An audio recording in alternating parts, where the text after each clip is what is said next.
Pokario Lietuva - tai laikotarpis, kai šalies likimas buvo sprendžiamas ir miškuose. 1944-aisiais Sovietų sąjungai antrą kartą okupavus Lietuvą prasidėjo ginkluotas pasipriešinimas. Tūkstančiai vyrų ir moterų patraukė į miškus, jungėsi į partizanų būrius, kūrė pogrindžio spaudą, organizavo ryšių tinklus. Tai buvo ne chaotiškas smurtas, o organizuota kova su okupaciniu režimu, turinti savo struktūrą, vadovybę ir aišku politinį tikslą - atkurti nepriklausomą Lietuvos valstybę. Tačiau šiandien, praėjus daugiau nei 3 dešimtmečiams nuo nepriklausomybės atkūrimo, viešojoje erdvėje vis dar galime aptikti prieštaringų vertinimų. Socialiniuose tinkluose, naujienų portaluose po išspausdintų publikacijų apie partizaninę kovą ir jos vadovus įprastai pasipila komentarai, menkinantys partizanų veiklą, tokie kaip antai. Jie buvo banditai, slėpėsi miškuose ir terorizavo kaimus. Paprasti plėšikai, ne jokie didvyriai, žudė savus, o ne kovojo už laisvę. Prievartavo moteris ir panašūs. Tokie teiginiai dažnai plinta be konteksto, be istorinių šaltinių analizės, todėl daro poveikį visuomenės suvokimui. Kodėl šie naratyvai vis dar gyvi? Žmonės vadina taip, kaip ideologiškai tuo metu patogiau. Kadangi partizanai kovojo prieš sovietų valdžią, tai natūralu, kad sovietų valdžia bandė juos kaip nors blogai pavadinti. Žodis banditas, jisai kaip ir atitiktų tą tokį blogą įspūdį. Iš tikrųjų, žodis banditas yra kai kuriuose šalyse iš tikrųjų partizanų atitikmuo, nes žmonės kovojantis už laisvę dažnai turėdavo susimesti tokias komandas. Bet tuo metu sovietinė prasme buvo labai neigiamas žodis.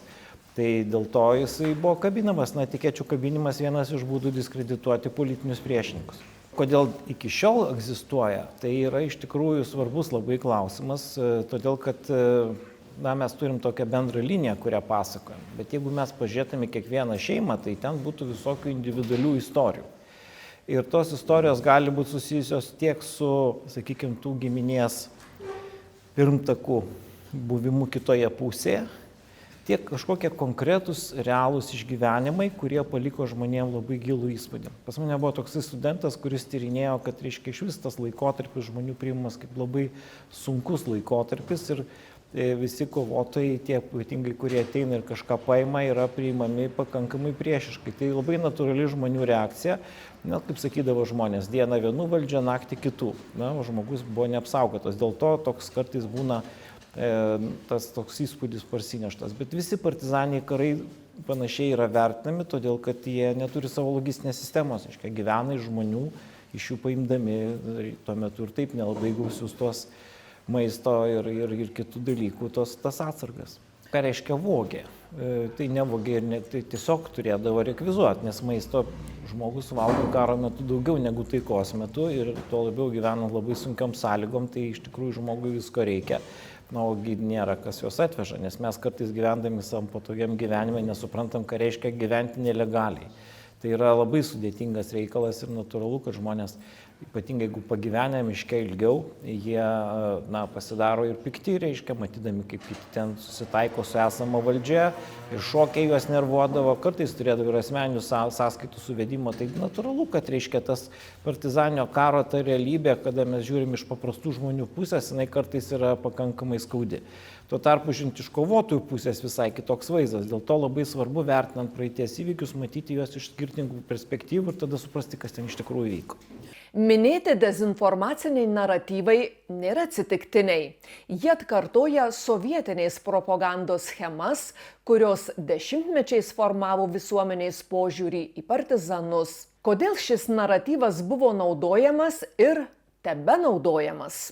Todėl, kad taip tiesiogiai prieš juos nukreiptas judėjimas, nes jų ideologinė linija, kad vyko klasių kova ir lietuvių ten tauta ar liaudis apsisprendė, reiškia, būti Sovietų sąjungoje, o partizanai savo buvimu rodė visiškai priešingus dalykus. O ypatingai juos nervavo tai, kad taip dažniausiai buvo pakankamai paprasti žmonės ir jų tą naratyvą griovė. Tai norint diskredituoti tą nesusitaikymo su sovietinė, reiškia, santvarka, tą jau realų pasakojimą jau buvo stengiamasi juos kaip tai sumenkinti, paversti juos ten kokiais nors vokiečių pakalikais, surišti kaip nors su holokaustu, vienas iš tokių labiausiai sėkmingų, sakykime, dalykų. Na ir tas sovietinis naratyvas reikia tirti ir suprasti, kodėl jis. Nes jis formavo, tam, kad sukurti tarybinį žmogų, reikėjo sugriauti teigiamą partizanų įvaizdį. Ginkluotas lietuvių tautos pasipriešinimas sovietų okupacijai Lietuvoje prasidėjo nuo pirmųjų sovietinės armijos žingsnių Lietuvoje 1944 vasarą ir tęsėsi iki organizuotų partizanų struktūrų sunaikinimo 1953 metais. Tačiau ir praėjus daugiau nei 7 dešimtmečiams galime įžvelgti paraleles tarp tuometės sovietinės propagandos ir šiuolaikinių informacinių karų. Jie niekur nedingo, jie transformavosi. Ir mes tai pastebime gal ne tiek kalbant apie partizanų judėjimą, nors žinom tokiu atveju, kada labai stipriai bandoma, būtent tas holokausto pasakojimas, reiškia, naudojamas. Kai kuriais atvejais tai yra iš tikrųjų faktai ir taip ir turi būti, tuos reikia dalykus atsižvelgti, bet labai dažnai net ir nėra iki galo aišku, kažkokia kalba, kažkoks pasakojimas vienas ir iš jo tada užauginamas, reiškia, tokio žydšaudžio, reiškia, pavyzdys, kuris kai kuriuose vietose, pavyzdžiui, Ukmergėje sukelia didžiulės visuomenės reakcijas.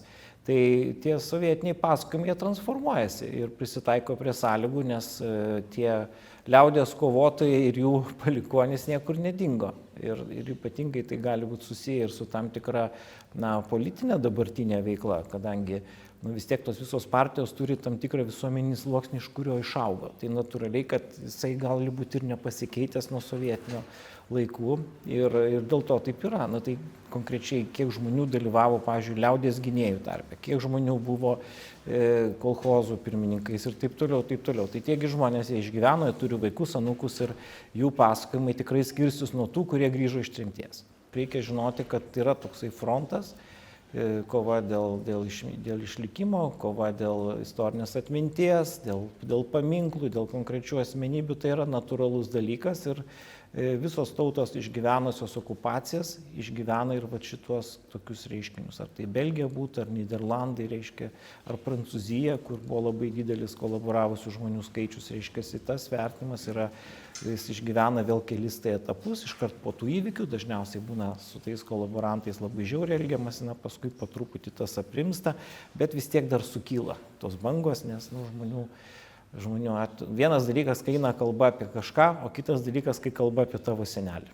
Nagrinėjant situaciją, kyla klausimas, ar šiandien valstybė pakankamai daro, kad šie istoriniai iškraipymai būtų atpažinti ir paneigti. Nors pastaraisiais metais stiprinamas istorinis švietimas, rengiamos atminimo iniciatyvos, kuriami dokumentiniai filmai, vis dar juntamas nuoseklios ir sistemingos komunikacijos trūkumas.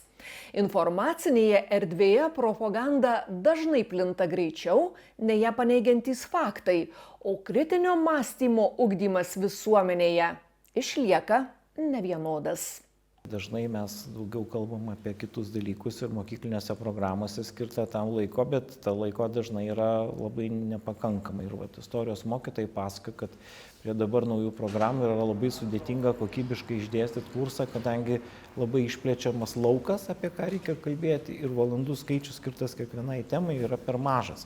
Ir vaikai tiesiog nesupranta. Ypatingai yra problema, kada šeimoje kalbama vienaip, o mokykloje kitaip. Tai tada vaikai patenka arba į tokią nusišalinimo poziciją, arba, aišku, palaiko namų liniją ir dėl to kartais reikia daugiau laiko patyrinėti ir tos dokumentus, ir suvaidinti kokį vaidinimą, ir nueiti prie to bunkerio, tam reikia daugiau šiek tiek laiko, nes pasakojimai yra balti ir juodi.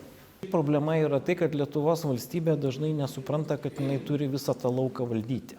Dažniausiai yra manoma, kad tai ne mūsų reikalas. Ir jeigu bandai ieškoti tos, kurios reikalas čia yra, tai yra ten genocido rezistencijos, Lietuvos gyventojų genocido rezistencijos tyrimų centras, kuris kaip ir tos dalykus daro ir kartu su vietiniais muziejais, su vietiniais entuziastais kažkiek tai tos dalykus daro. Bet jeigu mes pažiūrėtume, ar tame labai stipriai dalyvauja Lietuvos, pavyzdžiui, užsienio reikalų sistema, ar tai su tais kitais priešiškais naratyvais ar bandoma kovoti, tai labai dažnai pamatysime daug įvairių iniciatyvų, bet labai mažai organizuotos strategijos. Sistemos neveikia taip, kaip jos turėtų veikti ir labai dažnai patys pareigūnai, patys žmonės, jie turi priiminėti sprendimus negavę aiškių gairių. Tai čia daugelį lituanistikos ryčių yra tokia pati padėtis ir kada ieškai, kasgi ten iki galo už tai atsako ir labai sunku rasti tokius žmonės. Geriausia gynyba nuo propagandos yra žinojimas. Tai yra labai gerai, kada yra skaitomi pirminiai šaltiniai, kas yra parašyta, kas ten iš tikrųjų vyko. Ir tada žmogus yra atsparesnis tokiam lengvam melui. Bet jeigu melas yra aukšto lygio, jeigu yra padaryta specialių organizacijų ir specialių institucijų, tada paprastam žmogui yra be galo sudėtinga atrinkti ir tam reikalinga valstybinė institucija, kur žmonės daug metų dirba toje temoje. Kitaip nieko ten nesuprasti, nes visą laiką galima įmaišyti vieną dalį melo ir 4 tiesos ir atrodys, kad viskas tiesa. Tai čia yra jau per sudėtingi dalykai ir mes esam stebėję tokių informacinių kampanijų Lietuvoje, reiškia, ir jos gan sėkmingos. Belieka linkėti, kad istorikų įžvalgos ne tik padės išsklaidyti mitus, bet ir paskatins pažvelgti į partizaninį karą kaip į sudėtingą, daugiasluoksnį reiškinį, kurio vertinimas reikalauja ne emocijų, o istorinio supratimo.